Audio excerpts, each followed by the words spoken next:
Pessoal, boa noite. Hoje a gente vai falar, nós vamos fazer as correções das peças que estão faltando, né? Eu passei 5 peças: petição inicial, contestação, agravo de instrumento, embargo de declaração e apelação. A petição inicial foi corrigida em sala de aula. A contestação, eu já fiz um vídeo que está no canal do YouTube com a correção. E hoje a gente vai fazer as correções de todas as demais peças, tá? Vamos iniciar aí pela petição de agravo de instrumento, tá bom? Então, todas as nossas peças elas estão tendo como base a petição inicial dos alimentos avoengos, né? Aí fizemos a petição inicial com a questão dos alimentos avoengos, contestamos a petição inicial. Aí passei a decisão interlocutória, né, a decisão da tutela antecipada deferindo os alimentos. Aí agora nós fizemos o agravo de instrumento atacando esta decisão. Então, como foi dito, né, na aula sobre a interposição do agravo de instrumento, é um recurso, sendo recurso duas questões em mente: tempestividade e adequação, cabimento, né? Então, são as primeiras questões que a gente teria que ter em mente, né? Começar a trabalhar isso para a gente começar a pensar juridicamente. Beleza. Tendo essas questões em mente, aí a gente começa a estrutura, né? Aí estruturar a peça na nossa cabeça, pensar na estrutura da peça e começar a pensar na estruturação da peça na nossa cabeça. Isso, gente, é óbvio que com prática a gente vai fazendo as coisas naturalmente. Aí eu vejo que isso aí é óbvio, assim, que a gente vê, né, sob uma perspectiva do professor, que os alunos que já estão na prática ali na prática civil, já estão ou no fórum ou no escritório de advocacia, eles têm uma facilidade maior com essa questão da estrutura da peça, que é muito importante. Juízo que é dirigido, o que eu vou juntar, como que ela vai ser, como que é o início, como que é o meio, como que é o fim da peça. Isso, pensando agora numa questão assim, pensando sobre a perspectiva do exame de ordem, é fundamental também, né? Por quê? Se a gente chegar no exame de ordem com a estrutura da peça toda na cabeça, fica muito mais fácil da gente dar corpo, né, para a peça. Porque a gente já sabe a estrutura, já sabe o juízo que é dirigido, sabe como que é, então a gente vai só preencher a estrutura. Então, um primeiro ponto que eu não falei, né, na nossa aula sobre a peça é a questão de informar ao juízo de primeiro grau sobre a interposição do agravo, tá? Aí, o que a gente faz? A gente vai fazer uma petição simples dirigida para aquele juízo, né, para o juízo de primeiro grau ali, que deferiu ou indeferiu a liminar, ou qualquer outra decisão lá que seja interlocutória, né, que seja passível de ser combatida por intermédio do agravo do instrumento. A gente vai fazer uma petição informando para ele que foi interposto o agravo do instrumento e vamos solicitar a ele, né, vamos requerer que a decisão dele seja reconsiderada. Aí tem uma formalidade a ser cumprida, algumas cópias, né, devem ser juntadas lá. O artigo 1118 fala aqui o que deve ser juntado. Eu vou ler aqui o artigo 1118 caput. O agravante poderá requerer a juntada aos autos do processo de cópia da petição do agravo do instrumento, do comprovante de sua interposição e da relação dos documentos que instruíram o recurso. Então, primeiro ponto aqui sobre essa questão é poderá, né? Aí dar a entender aqui que é uma faculdade do agravante, só que não é faculdade, né? Por que não é faculdade? porque isso já teve muita discussão jurisprudencial, a questão não era pacífica nem no STJ, tá? Tinha muita discussão em cima disso aí, mas o CPC de 2016 ele sanou essa discussão aí. Por quê? No mesmo artigo 1018, parágrafo 3º do mesmo artigo, ele fala, né? O descumprimento da exigência de que trata o parágrafo 2º, desde que arguído e provado pelo agravado, importa a inadmissibilidade do agravo do instrumento. Aí o parágrafo 2º fala: não sendo eletrônicos os autos, o agravante tomará a providência prevista no caput no prazo de 3 dias a contar da interposição do agravo do instrumento. Então, sendo os autos físico, é obrigatório, né? Essa questão de informar o juízo de primeiro grau que você interpôs o agravo do instrumento. Eu, assim, acho que é óbvio que deve ser obrigatório mesmo, entendeu? Por exemplo, eu fiz um pedido num processo meu particular, eu fiz um pedido de desconsideração da personalidade jurídica. O juiz de primeiro grau, indeferiu o pedido, falou que não estavam preenchidos os requisitos e me deu prazo de 5 dias para juntar a planilha de débito do valor atualizado ali, do débito da pessoa jurídica. Como eu não concordei com a decisão dele, que eu interpus agravo de instrumento, é óbvio, né, só dando esse exemplo, mostrar que na prática a lógica desse meu exemplo, é claro que eu tenho que informar ele que eu interpus o agravo de instrumento, até porque eu não vou cumprir enquanto não julgar o agravo de instrumento a determinação dele, né, que ele me mandou juntar a planilha de débito lá no prazo de 5 dias. Eu juntei no processo, né, cumpri aqui o disposto no artigo 1018, no caput, o processo lá era físico, falando com ele que eu interpus agravo do instrumento. Sempre a gente pede a reconsideração da decisão, sempre o juiz indefere, principalmente, né, se for o mesmo juiz que concedeu, que deferiu ou indeferiu a sua pretensão ali, é óbvio que ele vai manter o que é o entendimento dele. Ele vai pensar assim, se fosse para dar uma decisão, se fosse para rever minha decisão, eu não teria dado, né, a minha decisão. A lógica do juiz é essa. A não ser que ele tenha dado a decisão com base em alguma coisa ali e você leve, assim, um erro muito teratológico, né, gigantesco, monstruoso que ele tenha cometido ali. Aí pode ser que ele fale, opa, é mesmo, eu errei, vou mudar, né? Mas assim, via de regra ele não vai mudar, não. Então, eu só queria fazer essa consideração antes de começarmos aí sobre a correção da peça. Então, vamos lá. Tendo como modelo, né,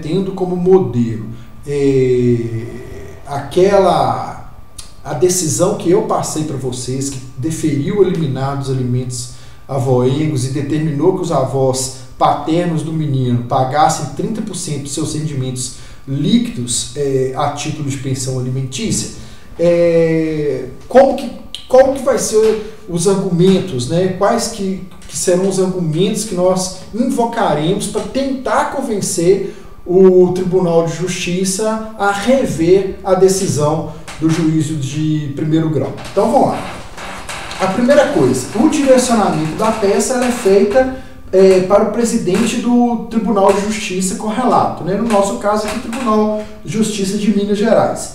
Eu coloquei com a marca de origem UNAI, processo número, né, para já ir identificando, para já ir especificando o recurso, né?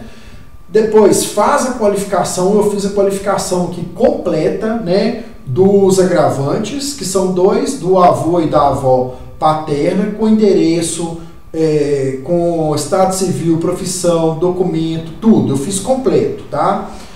Fiz a qualificação do advogado, também completo, com endereço do escritório, endereço eletrônico, completo. Aquela clássica, né, vem respeitosamente presente Vossa Excelência com fundamento no artigo 1015 e seguintes do Código de Processo Civil, que é onde que fala no Código de Processo Civil, que trata lá do agravo de instrumento, interpor presente agravo interpor presente agravo do instrumento com pedido de tutela antecipada em face de decisão interlocutória preferida. Aí a gente mostra qual que é a decisão que a gente está atacando, proferida as folhas, né, eu pus 00 aqui, só de exemplo, pelo juiz de direito da primeira vara civil da comarca de Unai, nos autos do processo em epígrafe, ajuizado, qualifico o agravado também, e seguindo pelas razões de fato e fundamentação jurídica a seguir expostas. Aí a primeira questão aqui, né, da minha peça, meu número 1 aqui o título foi da indicação dos advogados habilitados nos autos. Isso é obrigatório, né? É uma questão que ela é obrigatória. O artigo 1016 do CPC, ele trata dessa questão. Ele fala que é obrigatório você identificar o advogado do agravante e do agravado. Como que é essa identificação, né? Eu coloquei o título, igual eu já falei, da indicação dos advogados habilitados nos autos. Eu ponho uma introduçãozinha em forma agravante, objetivando preencher os requisitos do artigo 1016, inciso 4 do CPC, os dados dos advogados até então habilitados nos autos. Porque às vezes o advogado do agravado pode até ter modificado e ele não ter noticiado nos autos, aí é problema dele, entendeu? Mas se consta lá a procuração e não tem renúncia de mandado, você fala lá que o advogado é aquele lá. Vai intimar aquele advogado ali para contrarrazoar o recurso. Se o advogado vai ser encontrado ou não, aí já é outra história, o problema já é dele, porque ele também tem que manter o processo certinho, né? Fechadinho ali, tá? Aí agravante, você coloca o nome do advogado com escritório e tal, com o endereço eletrônico, todas essas questões. Agravado a mesma coisa. Meu item 2, da tempestividade do presente recurso. Como eu disse para vocês, o agravo do instrumento, ele tem o prazo de 15 dias para interposição. Então, você vai noticiar isso, vai noticiar quando que você foi intimado da decisão, como que você vai comprovar a tempestividade, como que se comprova a tempestividade. Eu fui intimado da decisão que eu estou atacando no dia 20 de maio e eu estou interpondo o recurso no dia 25 de maio, conforme protocolo, conforme movimentação do site do Tribunal de Justiça. Você vai... Em síntese, né, você vai comprovar a data que você foi intimado da decisão e a data de interposição do respectivo recurso, né?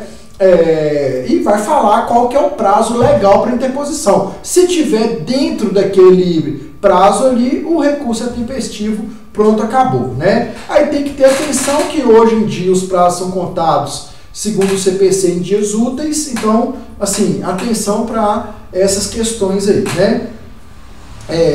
Meu terceiro item, do preparo, né? Como eu falei lá na aula de agravo do instrumento. O que significa preparo? Pagamento de custas recursal. Aí, eu até coloco aqui no padrão de resposta que eu fiz para vocês, que eu vou postar mais para frente, eu coloco, o documento em anexo comprova o pagamento da guia de custos referentes ao recurso.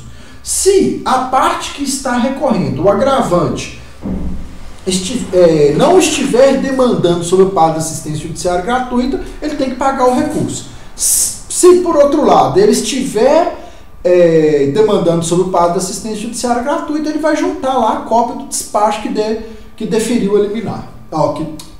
Que deferiu a assistência judiciária gratuita, tá? Aí depois vem o meu quarto item, foi da formação do instrumento, né? O que isso significa? Para mostrar ali que você instruiu o recurso com as peças obrigatórias.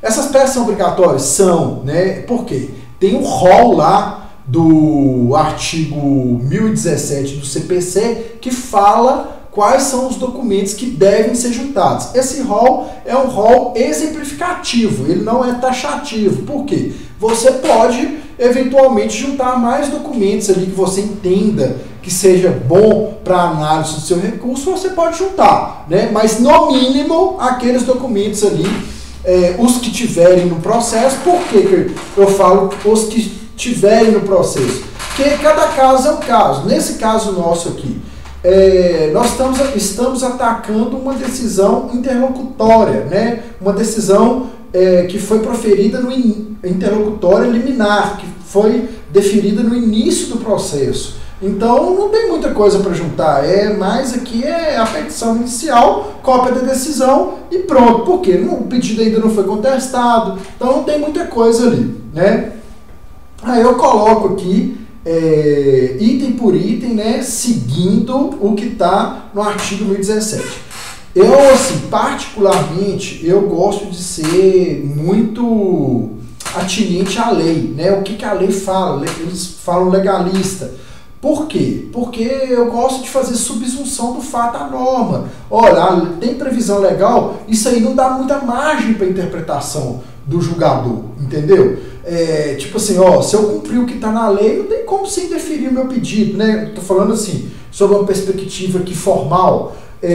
Então, se você mostrar para ele que o que o artigo fala e mostrar para o julgador que você está cumprindo exatamente o que está no artigo, não vai dar margem de interpretação para ele falar assim, junta tal documento. Se a lei não fala que tem que juntar aquele documento, e se tem a lei, então eu gosto muito disso, tá?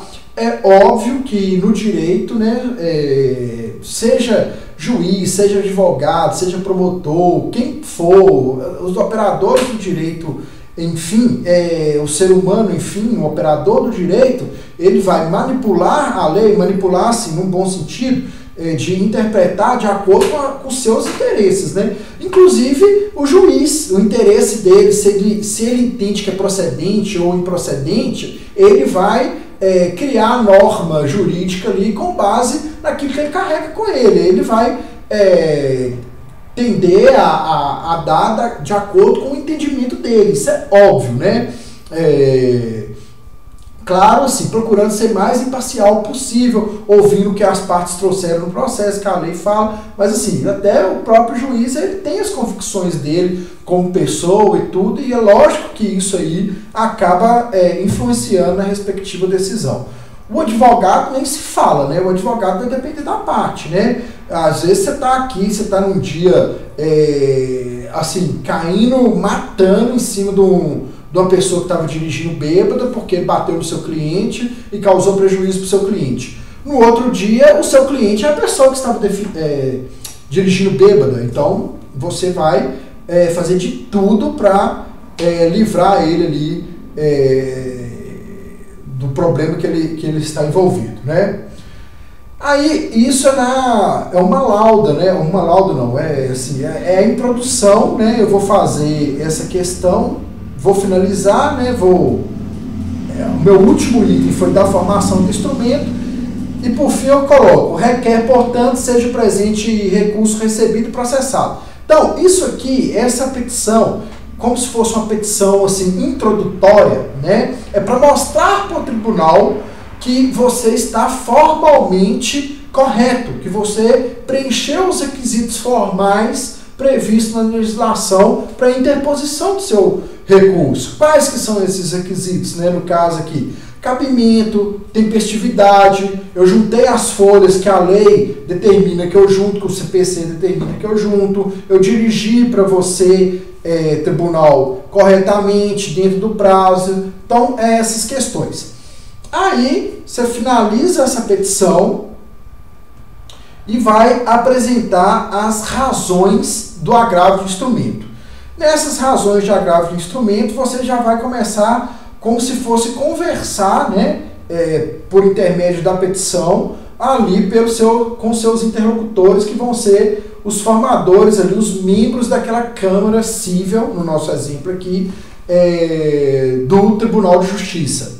O Tribunal de Justiça, como que funciona? Lá existem várias câmaras cíveis, várias câmaras criminais. Aqui foi um processo cível, vai ser encaminhado para uma das câmaras cíveis, Câmara Civil da Família, né, especializado em processos de família, que tem que é formado por 3 desembargadores, e esses 3 desembargadores eles votam ali para ver se eles vão manter a decisão, vão mudar. Por que é 3? Para evitar empate, né? Para evitar que ali que tenha um empate. Cada um pode ser, já aconteceu comigo, por exemplo, num processo criminal, de 3 votos completamente diferentes. Aí, só que 2 votaram pela soltura lá dos réus, mas assim, com fundamentos totalmente distintos. Aí acabou que soltaram o réu, que foi, no processo penal tem aquele dúbio pro réu lá, embora 2 tenham votado diferente, mas no frigir dos ovos foi com a intenção de votar, de soltar, soltou. Aí você, nessa fase aqui, nessa parte da petição, nas razões de agravo, você vai começar a expor ali os motivos que te levaram a atacar a decisão. Aí o que você vai ter que demonstrar aqui? Olha, a decisão está errada por causa disso, disso e disso. E ela deve ser modificada, consequentemente, por causa daquilo. Entendeu? Então, basicamente, assim, é isso, né? Mas aí vamos lá.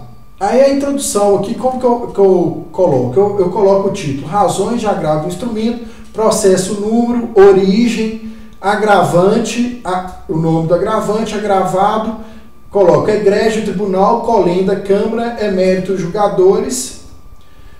Aí o meu item 1 aqui nessa fase, o que é? Da decisão interlocutória. Aí eu faço um resumo aqui da decisão interlocutória. Eu falo, olha, eu estou interpondo agravo do instrumento em face da decisão que deferiu os alimentos avoengos e tal.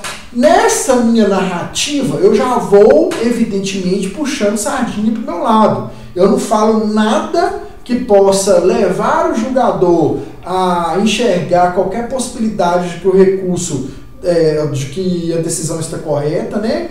Muito pelo contrário, eu já falo, olha, deram uma decisão aí, né? Tipo assim, uma péssima decisão, é mais ou menos isso. Mas de uma forma respeitosa, é lógico, como tem que ser, né? Mas já vou puxando sardinha para o meu lado.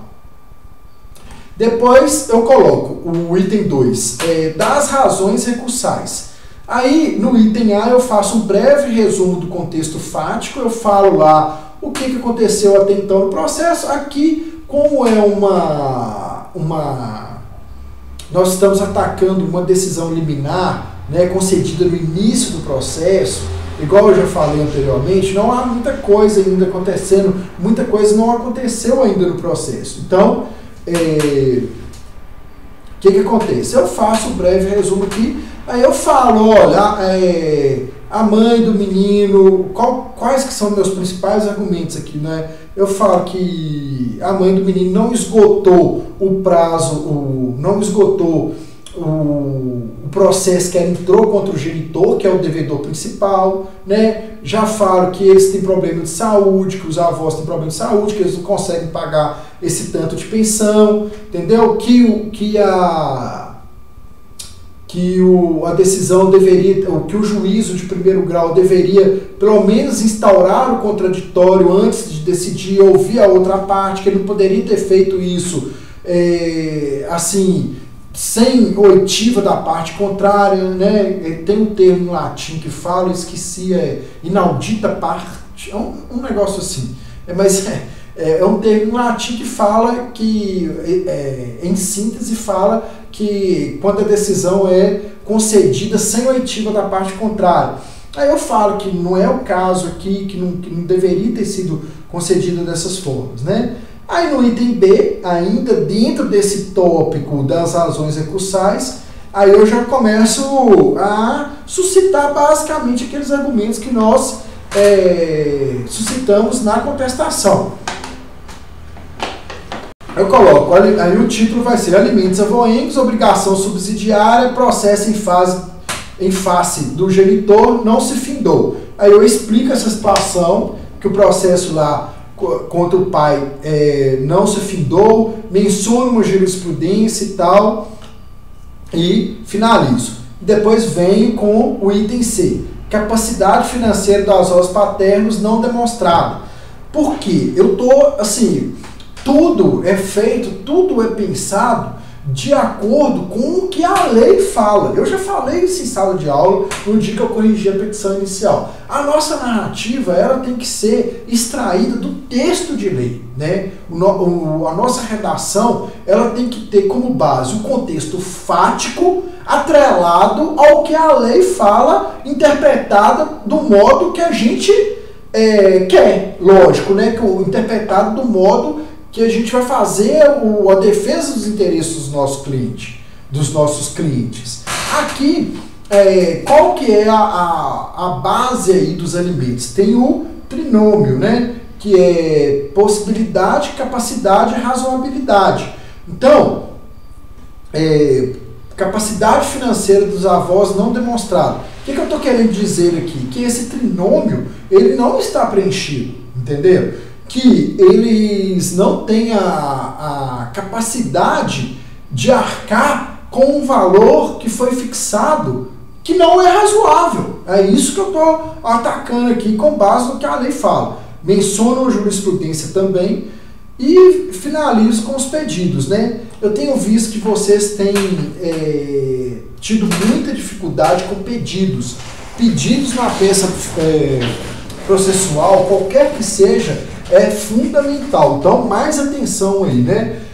No recurso, o que é? Qual que é a base do pedido de um recurso?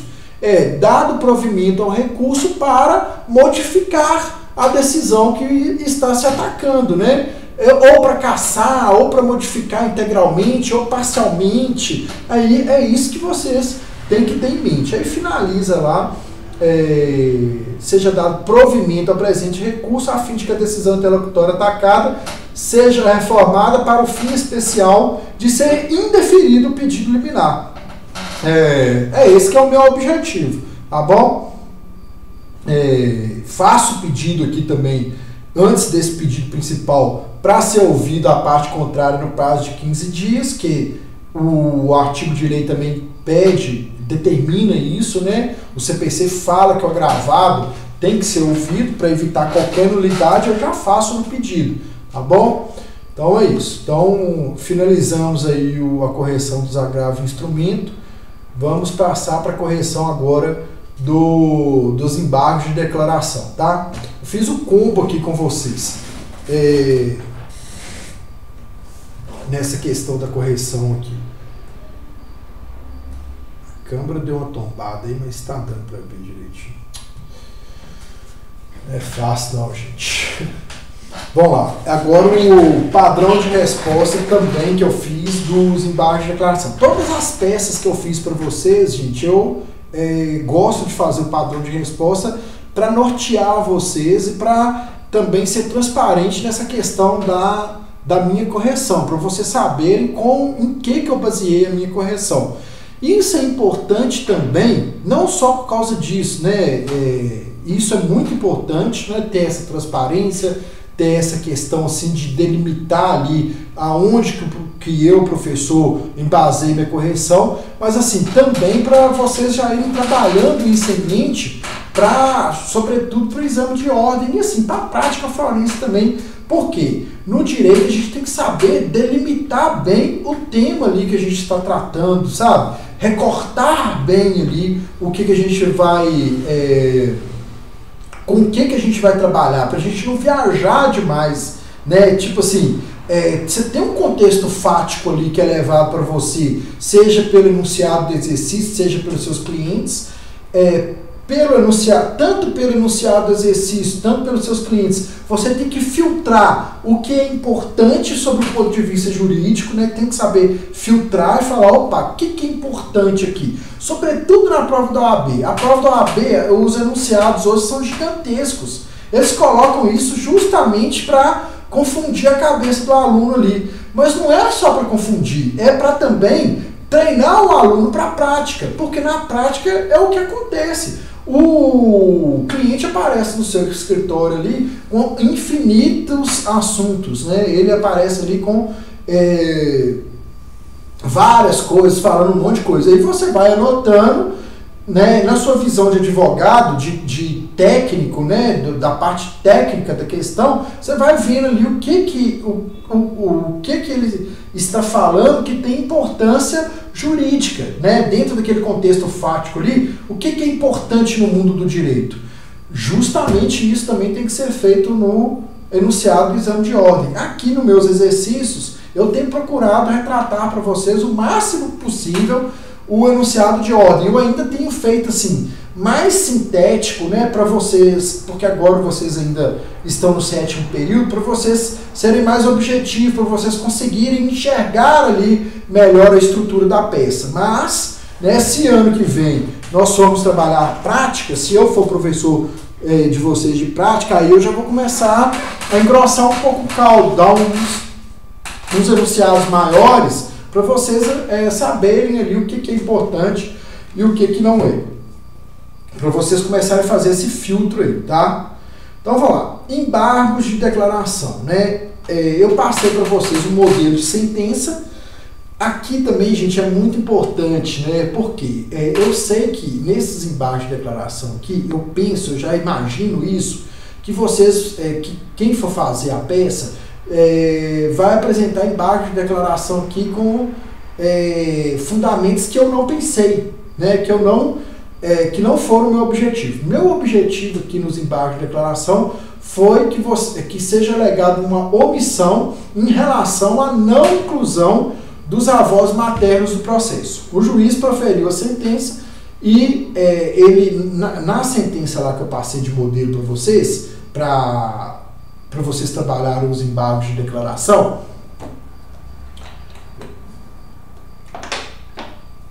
eu ainda coloquei lá no relatório essa questão do chamamento do processo, justamente para atinar vocês a essa questão, para dar ênfase a essa questão, para vocês enxergarem essa questão, para ver que ele colocou no relatório, mas não mencionou isso na fundamentação jurídica e tampouco no dispositivo. Então, o meu objetivo, né, quando eu elaborei o exercício, foi nesse sentido. Mas eu sei que podem aparecer outras omissões aí que vocês vão suscitar. Aí eu vou avaliar para eu ver se tem cabimento ou não. Mas, vamos lá. Embargos de declaração, assim como o agravo de instrumento, é um recurso, né? É um recurso do mesmo modo, sempre que é recurso, tempestividade e cabimento, né?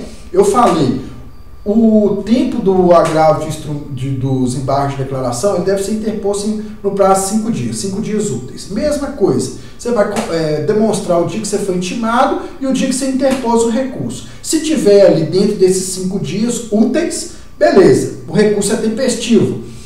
Não tem preparo, tá? Não tem preparo, eu falei isso na aula lá dos embargos de declaração, ou seja, não depende de custas. Mesmo se você estiver ou não demandando sobre o pago de assistência judiciária gratuita ali, você não tem que pagar. E ele é cabível contra qualquer decisão de despacho judicial, né? Aqui nós estamos interpondo embargo de declaração em face de uma sentença. Uma coisa que eu esqueci de falar na aula de embargo de declaração, que é muito importante, é a questão dos efeitos infringentes, modificativos dos embargos de declaração. O que isso significa? A depender do acolhimento dos embargos de declaração, a decisão pode ser modificada, entenderam? Então, assim, e há previsão legal. Antes não tinha previsão legal. No CPC não falava lá expressamente acerca dos efeitos modificativos, né, infringentes dos embargos de declaração. Aí houve uma construção doutrinária, jurisprudencial em cima disso, tanto a doutrina quanto a jurisprudência tornaram plenamente cabível, antes do CPC, atribuir efeitos modificativos aos embargos de declaração. Aí o CPC de 2016 veio e positivou isso, colocou isso na lei, tá? Então, assim, por que eu tô falando isso agora, né? Tomara que quem tenha feito aí tenha lido lá o artigo e atinado para isso aí. Eu tô falando isso agora, mas era para ter falado naquela aula lá. Mas tá bom, é importante que foi falado, que vocês não vão esquecer isso mais. Mas, vamos lá. Aí, como que eu fiz? Qualifiquei, né? Aí eu coloquei excelentíssimo senhor, autos. Ainda eu coloquei aqui, debaixo dos autos, prioridade legal, porque eles são idosos. Isso é muito importante, né? O artigo 1048 do CPC, inciso 1, ele fala lá que tem que ter quais que são os tipos de processos que tem que ter prioridade legal. E entre eles o de idosos. Como aqui nós estamos trabalhando alimentos avoengos, né, em face dos avós paternos, e como eu coloquei no enunciado que eles são idosos, tudo leva a crer que eles fazem jus aí à celeridade na tramitação. E aqui é interesse deles que o processo tramita rápido. Então, tudo isso aí faz parte do quê? De um pensamento jurídico que eu quero impregnar em vocês. Entenderam? Vocês têm que pensar juridicamente. Por que eu estou falando isso? Porque se não fosse de interesse deles aqui, se o processo, se tivesse sido uma decisão favorável para eles, e eu precisasse de entrar com embargo de declaração, eu não ia mencionar essa questão da prioridade processual, entendeu? Então é isso que eu quero que vocês sempre tenham em mente. Pensem juridicamente em todo um contexto fático ali, no que for melhor para aquilo que você está defendendo ali, tá? Aí, no inciso 1 eu coloco o cabimento. No caso, como eu vou alegar a omissão, aí eu coloco o artigo 1022, o inciso 2, né, do CPC, é lá que prevê a omissão. Aí eu já coloco, do cabimento, o artigo 1022 dispõe tal, aí eu falo, no processo será demonstrado que há uma omissão, logo é cabível o recurso interposto. Depois da tempestividade, comprova a tempestividade, depois eu venho falando da omissão, no item 3, aí eu falo qual que é a omissão, eu falo, olha, na contestação foi feito um pedido expresso lá de chamamento ao processo dos avós maternos. E esse pedido não foi analisado na sentença. Então ela se tornou omissa. Beleza. No item 4, eu fiz aqui de forma bem sintetizada, né, bem resumida. Porque, assim, a minha intenção agora é que vocês entendam mais do que tudo o raciocínio jurídico, lógico, é óbvio, mas sobretudo a estrutura da peça, tá? E no item 4 eu coloquei 2 efeitos modificativos, né? Aí que eu venho com esses efeitos infringentes. Aí eu falo que tem previsão legal também, né? Menciono o artigo de lei, que é o artigo 1024, parágrafo 4 do CPC, onde que trata lá dos embargos. Hoje fala expressamente lá que pode ser atribuído.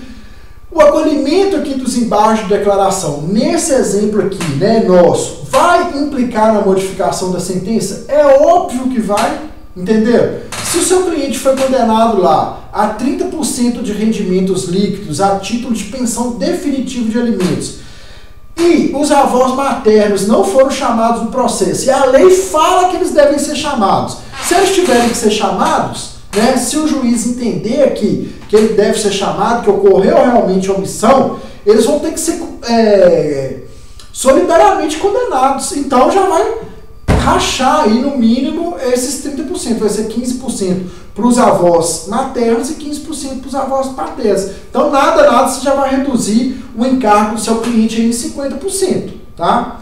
E no final o pedido, mesma coisa, né? Sempre que for atribuído efeitos infringentes, tem que ouvir a parte contrária, porque aí a parte contrária vai rebater. É bom você colocar isso no pedido a fim de evitar qualquer nulidade, né? E ser dado provimento ao recurso para quê? Para que seja sanada a omissão e chamado os avós maternos no polo passivo da ação, tá bom? E serem solidariamente condenados, tá? É isso que é os embargos de declaração. Agora, por fim, né, por último, vamos fazer a correção aqui da apelação, tá? Eu falei com vocês, hoje vai ser o combo.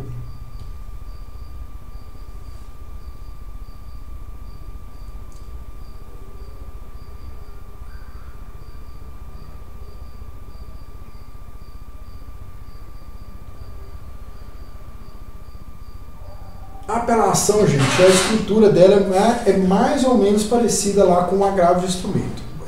Você vai fazer uma primeira lauda ali direcionada ao presidente do Tribunal de Justiça, né, no nosso caso aqui de Minas Gerais, informando a ele a interposição.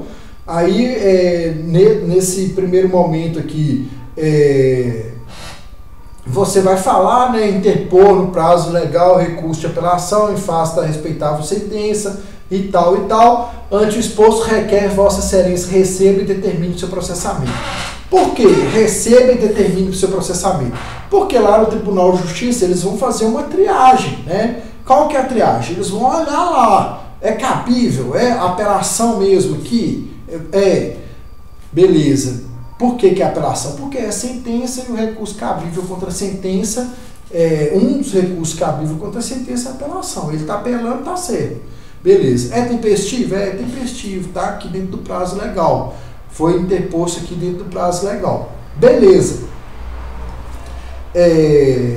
Aí depois a gente vai vir com as razões da apelação. Mesma coisa. Egrégio Tribunal de Justiça de Minas Gerais, nome do apelante, nome do apelado, razões da apelação, aí vem Colim do Tribunal, Egrégia Câmara Civil da Família, ilustre relator. Aí o primeiro tópico aqui que eu fiz, da sentença recorrida. Nesse tópico aqui eu falo, né, faço uma apertada síntese ali da sentença recorrida, falo que fui condenado em 30% injustamente, que é um absurdo e tal, já sempre puxando sardinha para o meu lado. Depois das razões recursais, eu fiz aqui breve resumo do contexto fático, falo lá, aí desse breve resumo do contexto fático também, eu só vou resumir coisa ruim para outra parte, boa para mim, né? Aí eu já vou falando, olha, ele interpôs uma ação de alimentos contra o pai, não terminou, eu não tenho dinheiro para pagar isso que ele está pedindo, essas coisas, tá? Depois eu venho com os argumentos jurídicos que eu entendo que devem ser utilizados para a modificação da sentença. Aí eu coloco basicamente aquilo que eu coloquei lá no agravo de instrumento sob uma outra perspectiva, porque aqui a definição já é definitivo, né? Já houve a definição. Então eu coloco, mas assim, em base eu usei, em síntese eu usei os mesmos argumentos. Tá? Letra C também, que a capacidade financeira dos avós paternos não demonstrar, e dos pedidos para reforma da decisão, tá bom? Então é isso, a correção está aí, o padrão de resposta está aí. E qualquer dúvida, vocês podem perguntar. Quando vocês forem ver esse vídeo, eu acho que a gente já vai estar até de férias, mas de toda forma, eu estarei à disposição aí para eventuais dúvidas, tá bom?